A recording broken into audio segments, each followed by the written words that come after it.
Hi, how are you today? I'm doing okay. How are you doing? I'm good. My name is Courtney. I'm your social worker. I'm here to talk about some things. I'll start with your name. Can you tell me a little bit about you? Yeah, my name is Claire Lewis. I am 25. I've been having some issues with my husband. We got married right out of college. I knew him all throughout college. We kind of had some issues, but nothing too major. But we got out of college, and he's been working a job, and I think he's always had a little bit of a substance abuse issue, especially with alcohol. And he's just kind of gotten a little bit more violent over the years towards me. We do have a child. He is 2 years old. Um, and so, my husband has never hurt him or threatened to hurt him or anything, which is, great. But I just think that sometimes it's gotten really out of hand. We had a fight the other night that totally blew up. And I ended up calling the cops, and they came and they took me here. And so now I'm just kind of really confused. I don't really know where to go, what to do. I really want to keep my child. I feel like, that'll be a really big thing. I don't want my child to be in his hands just because, he is so aggressive and kind of can't tell what he's going to do next. So I don't really know where to go from here. That makes sense. Yeah, it sounds really chaotic. It sounds like you're really disoriented and worried.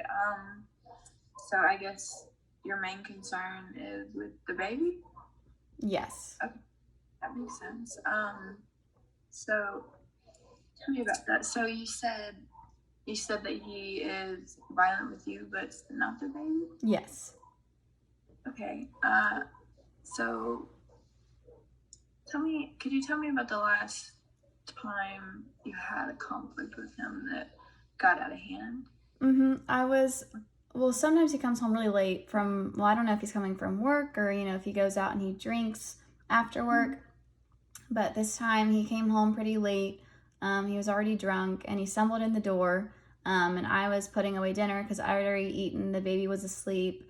And I didn't know when he was going to come home. So I was putting away the dinner, and he got really upset because, apparently he was hungry and, said I wasn't a good wife because, putting away dinner and he was hungry, which I, obviously didn't know that. We hadn't really spoken that night.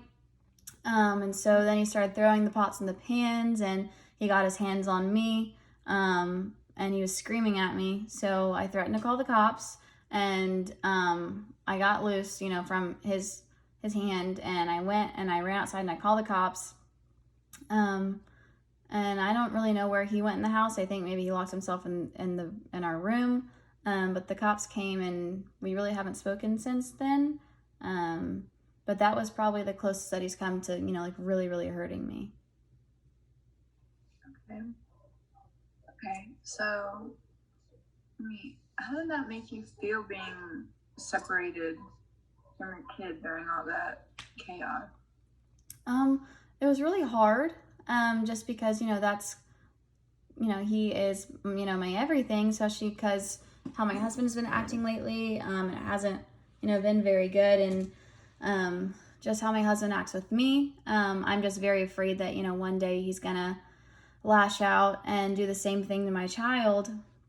So, I really want to protect myself, but, my first priority in protection is protecting him, because I don't want him to have to suffer, like I have for my husband. So That makes sense. So, do you feel like you're kind of trying to keep his aggression and violence to a minimal and just kind of do what he said so that he doesn't get yes, violent? definitely. I mean, I never know what he's going to get mad about or when he's going to get mad. So I try to, obviously, like you said, do whatever he says, whatever he wants, and just try to keep him as happy as possible so that, he doesn't get violent. Okay, yeah, that makes sense.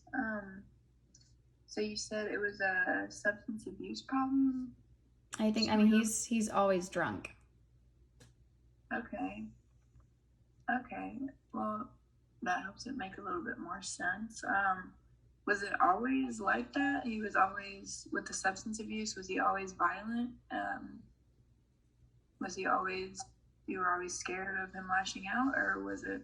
Not always. I mean, like I said, we met in college, so he was drinking pretty frequently, but he was never really violent like that in college. He did drink a lot, but I think maybe once we got out of college and life kind of got real, we started having bills to pay and mortgages and with all of that good stuff. His 9 to 5 job, maybe he just got really stressed out, and he started using that as kind of a crutch to deal with his stress, and it's just gotten really out of hand. And so now I think that that's just what he turns to, and because he is so stressed out, it makes him violent. Okay, so are you looking? So you're still in this relationship with your husband. Are you looking to bring back like the person that you knew before? Are you looking to? I guess that isn't your call or whatever. But are you? Would it ideally be good to put him in some sort of rehab, or are you looking for that? Is that the end goal, to settle him down so that you can stay with him? I'm not really sure. I still love my husband. If he were to get help, that would be amazing, but I'm not sure, if I could ever trust him again. I don't want these issues to resurface and always have to kind of fear that something will happen to me or my kid, and he'll relapse, something like that. So I'm not really sure how I want this to turn out. I really just want to maintain safety for us, and so kind of whatever that looks like is what I want to do. Okay, yeah. Okay, so your main concern right now, so it's not gonna be anytime soon. If he does get help, it's not gonna be anytime soon that you'll be necessarily safe. So are you wanting to get away from him and you and your kid? I guess that would be top priority, right? Yeah, especially while he's getting help, and if he chooses not to get help, I don't want to be anywhere where he could find me. Because I would threaten to leave all the time, and he would tell me that I wasn't, or that he would come find me, and that I was never going to leave. So if he doesn't get the help that he needs, then I need to be as far away from him as possible. Okay, yeah, that makes sense. Okay, so we have a few options. Do you have a job? I do not have a job. Okay. So he's the breadwinner, I guess. He's in charge of the finances and all that. Okay. Do you have any family or friends, any relatives close by? No, not really. We kind of moved out on our own after college. So all of our family is really kind of far away, and I haven't really made any friends. Just because I'm always in the house with the baby, and I don't really like to leave very often because he always asks, where I am and what I'm doing. He's very controlling, so I haven't really been able to get out and make a whole lot of friends. That makes sense. So off topic. Do you guys ever go out together or anything? Like, you don't know? Not really. I can't remember the last time we've gone on a date night or a vacation or anything like that. Okay.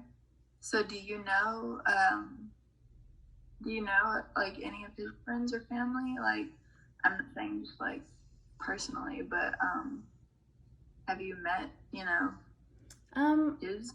I know his college friends, and I've met his parents before, but we don't really stay in contact with any of them very closely. Okay. I was asking because, I mean, not to jump ahead, but if it came down to you taking your kid away from him, it would be definitely good to have another character witness, somebody that, say that they've seen the same things that you have in him, like the violent outbursts and the substance abuse issues. Do you think that would be an option? Anybody that could? Maybe. I don't know if maybe our neighbors have heard our fights, or I don't really know how he acts at work, or if he does go to a bar, if he's ever been violent at those bars. It might be something that we could probably look into. But off the top of my head, I can't really think of anyone that could help out. Okay. So, okay. So, all right, to sum it up, you don't have any relatives or friends close by. You don't really know anybody that could help testify to his character. Fully dependent on him for money. So in this situation, it seems to me like it's kind of a very like helpless and feeling. I can imagine not much, Yeah. that you could. Okay, so we have a few options with things like safe houses. Do you know what those are? I've heard of them. Yeah. This is. Do you have a vehicle transportation? I do. Okay. All right. So ideally, if we want to get you away, you don't have anybody that you can stay with or anybody that can, help you out. We have programs that you can go through, and you can be put in a safe house. You and your kid, of course. You said he's in the police's custody now. Mm-hmm. And of course, you know that your kids usually go with their mothers, of course, unless it's really extenuating circumstances. So I don't think that would be an issue. I think that it wouldn't be very hard to make sure that your kids stayed with you. And these safe houses, they could help you get on your feet and help you get a job and be dependent on yourself, like independent with money. Like you wouldn't have to worry about pleasing him to make it. And yeah, it'd be completely confidential, know where you were at, and yeah, you guys would. I mean, as much as we could help with it, we could help you maintain safety. Mm-hmm. I mean, that's not to say, obviously, you could go back and talk to him, and that's fully your decision. But it would be somewhere that you could stay that would help you get on your feet with jobs and get representation in court if you had to do the whole custody battle thing. Yeah, I mean, it's just, of course, it's all up to you. Yes, that would be perfect if I could go to one of those safe houses. Okay, awesome. Okay, all right. So then, okay, cool. So our next step, I guess, is just got to meet the baby, and yeah, we should be able to make sure you're okay after that. And yeah, we'll be in touch. I'm gonna be wanting to check up on you, of course, and make sure that you're still safe and doing okay. And I'm sure you'll be seeing a lot of me in the next few weeks or months or however long it takes to just get through all the legal stuff. And we also have programs and things that you could join, like support, like people that have gone through similar situations, if you'd be interested in that. Yeah, of course. And yeah, and of course, in all of our meetings, everything that you say is confidential, of course, unless it is threatening to harm you or somebody else. So yeah, just feel free to call or make an appointment or anything that you need help with. You can come back and we'll figure it out together. Awesome. Perfect. Thank you. Thank you.